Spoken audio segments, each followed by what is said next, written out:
Hi, ഇനി നമ്മൾ നോക്കാൻ പോകുന്നത് വർക്ക് എനർജി ആൻഡ് പവർ എന്ന ചാപ്റ്ററിലെ പവർ എന്താണെന്ന് നോക്കാൻ പോകുന്നത്. അതിൻ്റെ ഇക്വേഷനും ഡെഫിനിഷനും പിന്നെ അതിൻ്റെ യൂണിറ്റും ഡയമെൻഷനും ഈ 4 കാര്യങ്ങളാണ് നോക്കാൻ പോകുന്നത്. അപ്പോൾ അതിൻ്റെ ഡെഫിനിഷൻ എന്ന് വെച്ചാൽ power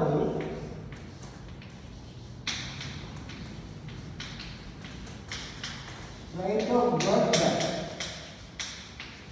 Power is rate of work done. So power equal to work by time.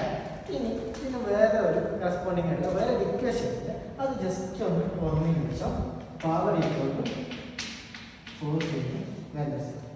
Okay ആണ്. ഇത് ജസ്റ്റ് മൈൻഡിൽ വെച്ച് വേറെ ന്യൂമറിക്കൽ ക്വസ്റ്റ്യൻസിനൊക്കെ ആവശ്യം വരും. അതുകൊണ്ട് അത് മാത്രം ജസ്റ്റ് ഒന്ന് ബൈ ഹാർട്ട് ചെയ്ത് നോക്കുക. സോ നമ്മുടെ മെയിൻ ഇക്വേഷൻ എന്താണ്? Power equal to work by time, rate of work done. Okay ആണോ? ഡെഫിനിഷൻ കഴിഞ്ഞു, ഇക്വേഷൻ കഴിഞ്ഞു. ഇനി എന്താണ്? Unit. Unit of work unit of power equal to work. Okay. Now dimension. That is work by time ആണ്. വർക്കിന്റെ dimension എന്താണ്? m l square e raised to -2 അല്ലേ? അതല്ല വർക്കിന്റെ ഡയമെൻഷൻ. ബൈ ടൈമിന്റെ ഡയമെൻഷൻ എന്താണ്? t. സോ ടോട്ടൽ കിട്ടും m l square e raised to -3.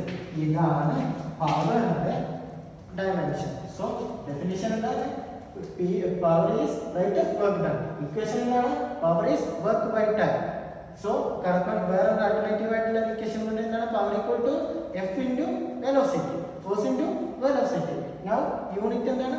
What. Dimension എന്താണ്? ml square t raised to -3. Okay ആണല്ലോ? So thank U.